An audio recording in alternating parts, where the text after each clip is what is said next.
Olá, quinto ano, tudo bem com vocês? Então, olha só, eu tô aqui pra gente dar continuidade ao nosso conteúdo que a gente parou em sala, certo assim? Vamos lá? Então, o nosso tema de hoje é sólidos geométricos. No nosso dia a dia é comum a gente observar elementos da natureza, objetos e até mesmo construções de diversas formas. Esses itens geralmente possuem 3 dimensões, que são comprimento, largura e altura. E eles são chamados de tridimensionais, porque eles possuem 3 dimensões. Na geometria, eles são chamados de sólidos geométricos. Dentro dos sólidos geométricos, existem 2 grupos, vamos lá? O grupo dos poliedros e o grupo dos corpos redondos. Nessa aula, nós iremos tratar desses 2 grupos, ok? Vamos começar então pelos poliedros. Para ser caracterizado um poliedro, é preciso que todas as suas partes sejam planas, ok? Então, todas as partes, precisam ser planas para ser caracterizado assim um poliedro. Dentro dos poliedros, existem alguns elementos que o compõem, vamos lá? Que são as faces, as arestas e as vértices. As faces são todos os lados, tá? Todas as partes planas dos sólidos. Então, posso dizer que cada lado do sólido geométrico corresponde a uma face. Eu trouxe como exemplo aqui o cubo. Se a gente for perceber, vamos contar quantas faces tem o cubo? 1, 2, 3, 4, 5 e 6. Então, o cubo possui 6 faces. As arestas são segmentos de reta que compõem o sólido, mas eu posso dizer também que são as linhas que desenham o sólido geométrico, percebem? Então, todas as linhas são chamadas de arestas. Vamos contar quantas arestas tem o cubo? 1, 2, 3, 4, 5, 6, 7, 8, 9, 10, 11, 12. Então, nós temos 12 arestas.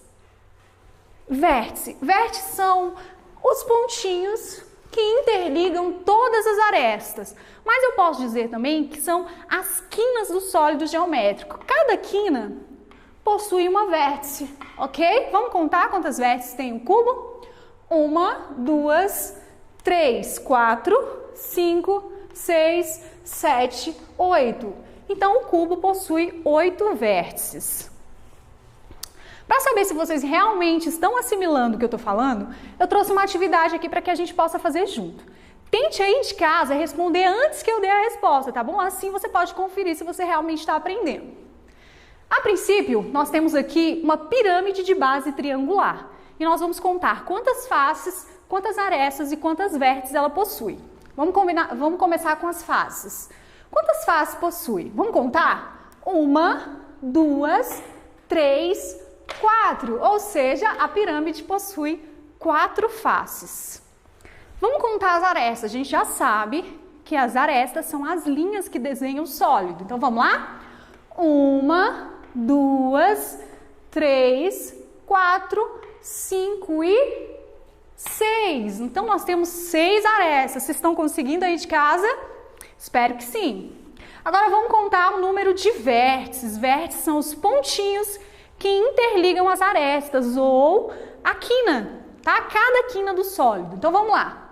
1, 2, 3, 4, ou seja, 4 vértices, certo assim? Vamos dar continuidade, então. Por possuírem características muito especiais, os poliedros foram divididos em 2 grupos, vamos lá? O grupo dos prismas e o grupo das pirâmides. A gente também vai conhecer esses 2 grupos. Vamos começar pelos prismas. Para ser caracterizado o prisma, é preciso que tenha 2 bases, ok? Opostos e paralelas. O que significa isso, professora? 2 faces opostos e paralelas. Elas precisam ser iguais e no formato de um polígono qualquer, tá? No caso dessa daqui, ela tem o formato de um pentágono. Por que pentágono, professora? Porque ele tem 5 partes, ó. 1, 2, 3, 4, 5, ok? E a sua forma, a sua face lateral tem formatos de paralelogramos, ok? Pode passar. Os prismas, eles são caracterizados ou eles são classificados de acordo com a sua base. Então, precisa ter bases iguais no formato de um polígono qualquer. No caso desse primeiro prisma aqui, ele tem o formato de triângulo. Então, ele é classificado da seguinte maneira: prisma triangular ou prisma de base triangular, tá? Também está correto. O segundo, nós temos um prisma com o formato de um polígono quadrangular. Então, nós chamamos de prisma quadrangular ou prisma de base quadrangular, certo assim? E o último, nós temos aqui um prisma pentagonal, porque ele tem o formato de um pentágono nas suas bases, ok? Próximo. E as pirâmides, para ser caracterizado pirâmide, ela precisa ter uma base também no formato de um polígono, tá? No caso, essa base aqui, ela tem o formato quadrangular.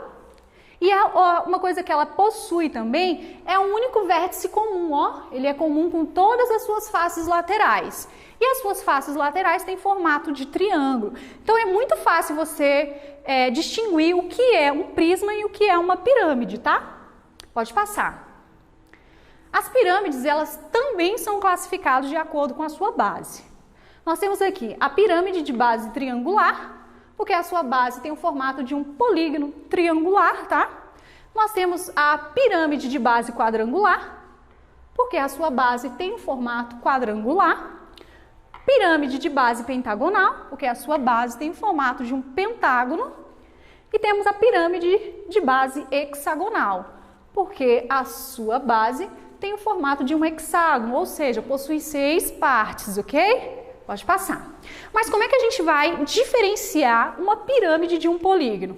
Muito simples, e com essa daqui você vai matar. Ou seja, o prisma tem 2 bases. A pirâmide só tem uma. Então, se eu olhar para um poliedro, eu já vou identificar. Bom, só tem uma base, pirâmide? Tem 2 bases? É um prisma, certo? Então, vamos lá. Agora a gente vai começar a ver o segundo grupo dos sólidos geométricos, que são os corpos redondos. Para ser caracterizado um corpo redondo, é preciso que tenha pelo menos uma parte arredondada não plana. Ou seja, por mais que você tenha partes planas, se ele tiver uma única parte que for arredondada, ele é considerado um corpo redondo.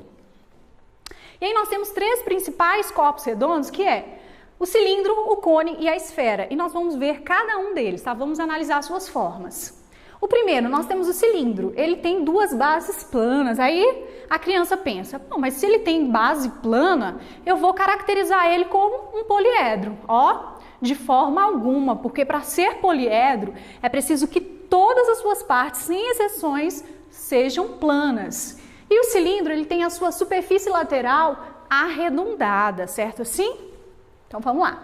A esfera não tem como errar, né? Porque ela não tem nenhuma parte plana, ela é totalmente arredondada. Então, sendo assim, ela é caracterizada como um corpo redondo. E o cone? O cone deixa as pessoas mais confusas ainda. Por quê? Porque ele tem elementos que compõem o poliedro, ele tem vértice, ele tem base. Aí a criança realmente fica confusa, porque olha e pensa, não, é um poliedro, ele tem elementos que compõem o poliedro, por que ele não é um poliedro? Simplesmente pelo fato dele ter sua superfície lateral arredondada, certo assim? E aí eu preparei um esqueminha para vocês memorizarem de forma mais concreta. Sólidos geométricos são divididos em 2 grupos, poliedros e corpos redondos. Dentro dos poliedros, todas as suas partes são planas.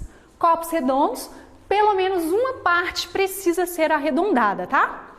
Dentro dos poliedros, existem 3 elementos que o compõem: faces, arestas e vértices. Ainda dentro dos poliedros, nós temos 2 grupos, prismas e pirâmides. Dentro dos corpos redondos, nós temos os principais corpos redondos que existem: esfera, cone e cilindro. Então, eu espero que vocês tenham gostado da aula. Espero principalmente que vocês tenham conseguido assimilar, nem que seja um pouquinho, do que eu tentei passar para vocês hoje, tá bom?